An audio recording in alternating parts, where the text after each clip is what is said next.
Cool. Another entry. It is 18th of July. Let's do a little quick recap of what I've done this week. What have I done?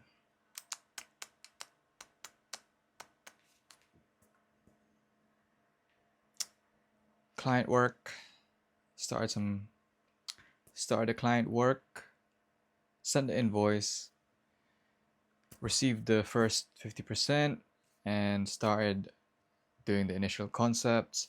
So this one is for my guy Eben. He's doing up a AI editor,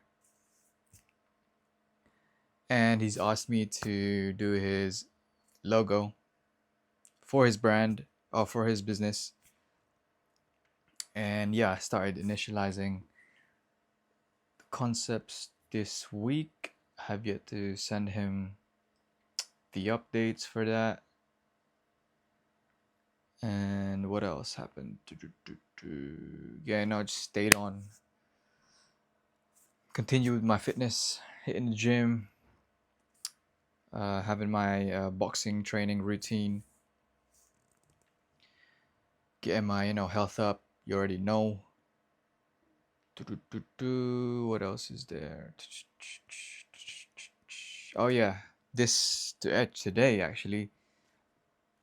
So I have these financial debts, credit cards, and since I'm only like working part time, I decided that I can't I can't pay these until I have a full time. So they offered to shut it down, shut my whole account down, so that I won't have to pay anything until I have a full time job and I can start paying it monthly. But until then, I don't need to. There won't be no interests or anything like that. But then it means that it's something called a default record or something like that. I believe it will stay on my credit score for like the next 6 years. I don't really care because I'm gonna be building a business anyways. Like there's other ways of accumulating money, so it will affect borrowing money, but I don't think it will affect my business side too much since I've been building the business credit, and that's like separate from my personal stuff. So I don't really care. And yeah, no, these are the things that are people don't really share. Like especially when you're trying to build a business. Shit happens. You learn, live, and you learn. And most of these debts were from way back, like uni, and it just stacked up. And I'm a whole new person now, so approaching my finances a lot differently. But also, it helps when you have a stable income or a full time job. But I have a part time, and then I also do the client work for the meantime. But the goal is to land a 9 to 5 that can fund the dream, and then have that as like the stable income. Because doing client work, although it is great and I have control, it's it's very infrequent and it's not sustainable. And also, I I want to pick and choose the client work that I receive. So just because there's a client that reached out to me, it doesn't mean I'll say yes to them. Like it needs to align value wise, and not just value, just overall the vision, the how the client is and whatnot. But yeah, right now, man, every week, man, is like a little pivotal moment. And this week is that been able to fully pause the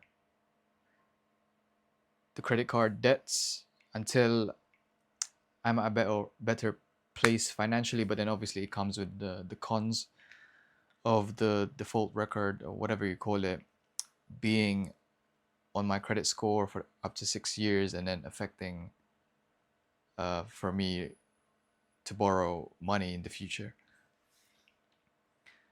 But that's just, that's just what you live and you learn, like that's the price I have to pay in order to, have some peace of mind in the meantime, whilst I figure everything out. But no, I have my intuition, my gut feeling is telling me that very soon things will fall into place, and what I'm what I've been trying to manifest will come to fruition. But for now, I just have to, like, grind it out with the bar job, and also pick up client works when I can, and then also start pushing out and developing products for Pioneers of Greatness. I haven't been touching on it for a while, but now that I've sort of made more free time for myself, leaving Robert Jesse and helping out there once a week, now I have a whole free day, which I can use to further and develop Pioneers of Greatness. And yeah, actually, I've been planning to do so. Get some calico fabric, and then start prototyping silhouettes. Actually, I have samples here that I've been testing for honestly, the past couple of years. So I have certain silhouettes that I know that I will have as sort of like a flagship, or at least the foundation for Pioneers of Greatness, and that's like the denim jacket, the like the sleeveless woven jumper, and then even like this. I think I like these type of things. Like, it's different, man. It's not what you usually see out there, but it's what I wear, and I want to see more of what I wear out on the streets, out in the world.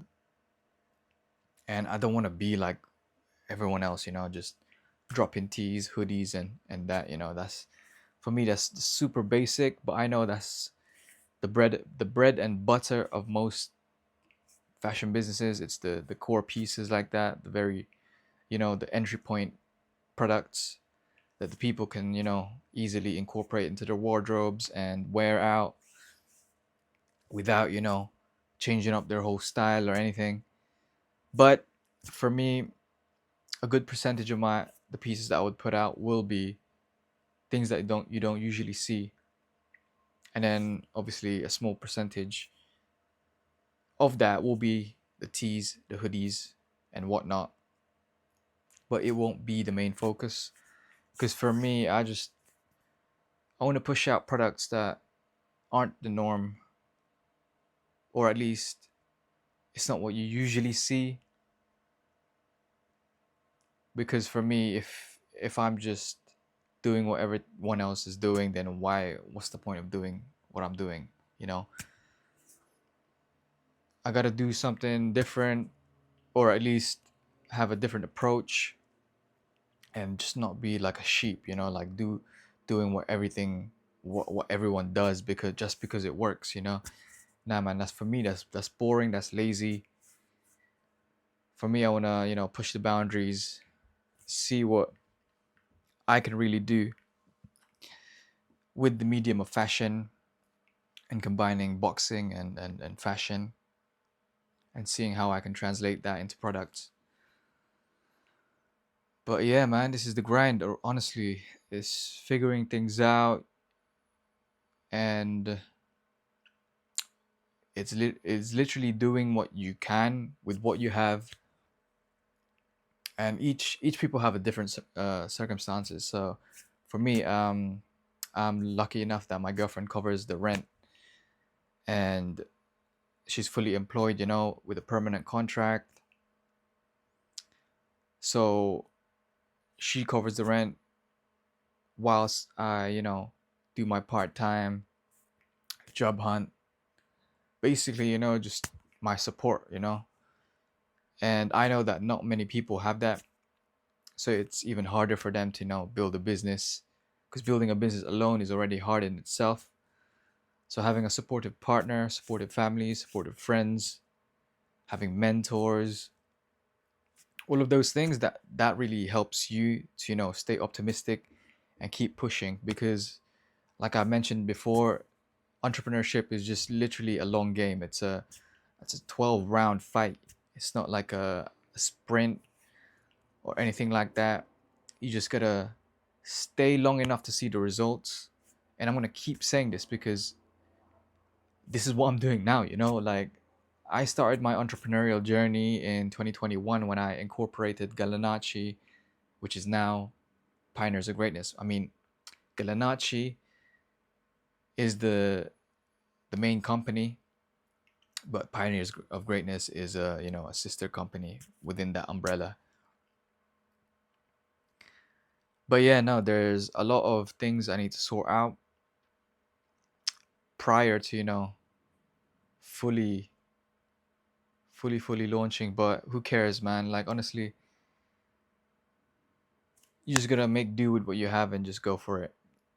The longer you wait, I've been waiting a little too long. I mean, I have pushed products, but it was under Galanacci. But now that I've decided to split the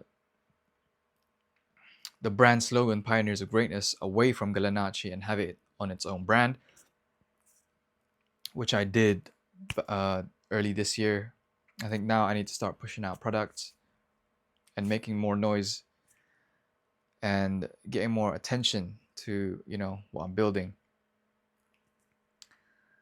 But yeah, the quicker I, close the gap between conception and,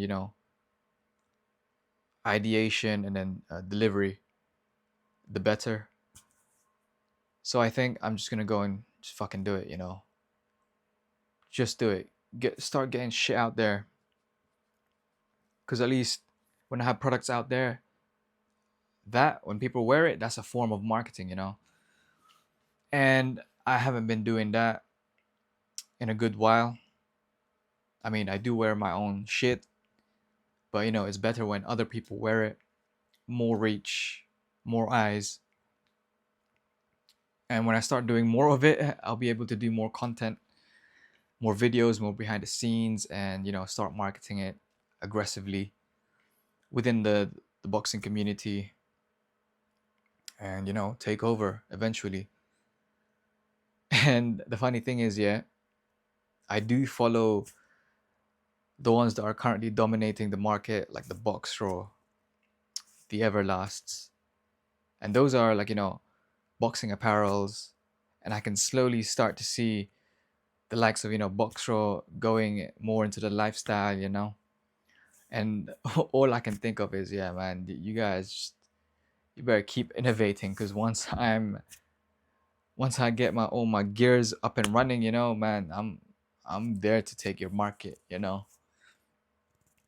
So yeah, you guys better stay innovative, because if you're not, I'm stealing your market. And I think for me, I like a bit of competition also, because I'm just overall a competitive guy. So I'm eyeing out the market, I'm like, yeah, okay, cool. This is what they have. Yeah, I can I can definitely improve this. I can improve that. I could bring this into the space. They're lacking this. They're doing this very well. And just, nitpick and then build my own, strategy. But absolutely, in terms of creativity, I think I have the edge. For example, like Boxro, their co-founder or founder, sorry, they don't really have a creative background like that. They're more on like the business side, the business aspect, and then engage with the community of boxing. But I feel that me having that creative edge and also having the fashion side experience, I think that puts me, on a different level. Of course, for now, I seem like I'm like down here because I haven't fully, pushed out and launched Pioneers of Greatness. But when the time comes, levels will appear. Because for me, if you're starting a fashion brand or a clothing brand, it's always good when you have actual knowledge in fashion, and you're an actual creative. Because there's a lot of people that start fashion brands, clothing brands, that have no clue about design, no clue about pattern making, sewing, all of that shit, and they sort of just learn on the job. And I mean, that's one way of doing it. But if you already have the knowledge and you start, you can move quicker, and the level of quality that you put and thought when you design, and the product is then translated into a product, then it will show, and there will be that gap that you can see that, okay, yeah, this person knows what he's building, what he's creating. He's not just like, a creative director. Like he actually knows how to fucking pattern make. So he knows all these little details when it comes to, the technicalities of clothing, and not just, the graphics, putting a logo here, putting a screen print there, That's like the fucking norm, man. Like that's easy as shit. For me, it's about the silhouette. It's the type of materials you use, type of cuts, type of seams, all of that shit. And especially me having an architectural background, I think that just puts me on a higher pedestal. And I will always say this, that architecture is the highest form of design. It beats fashion, it beats fine arts, it beats industrial design, whatever. Having an architectural design as a foundation, that puts you on a different pedestal. Always, always. Because in architecture, they teach you the foundation of design, and not just design for the sake of aesthetics, but design for purpose, thoughtful design, and actually applying it into the real world, not just for the sake of it looking beautiful and aesthetic. It has to have a purpose in in the way it is formed, in the way the materiality is used, its volume, its scale, and everything in between. And yeah, I just know my strengths. That's why I'm able to, to identify what I bring to the game, what I bring to the space. But I think now it's just showing it. I've been showing it, but then I had a little hiatus, trying to sort out my career path financially and whatnot. But now that I'm, slowly getting back onto my feet, I think it's time to really show what I'm really made of, what I'm capable of.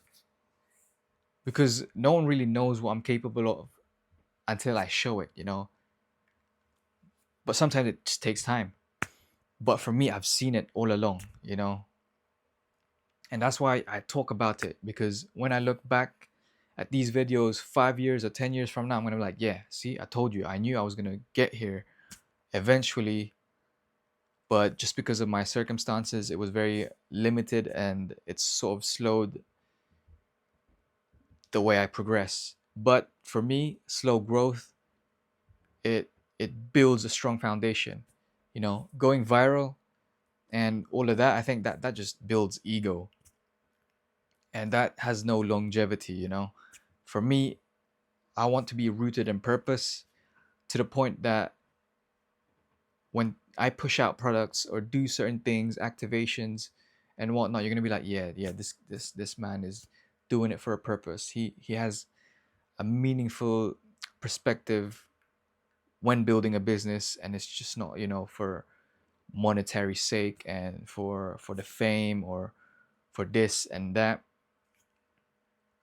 He's actually genuinely passionate and purposeful, and wanting to, contribute to the communities he wants to be involved in. And yeah, me documenting this, the process, is just for me to show the kids that are coming up that, yo, it's gonna be tough, and there's gonna be that long middle part where fucking nothing happens, nothing works. But just stick with it, man. Stick with it.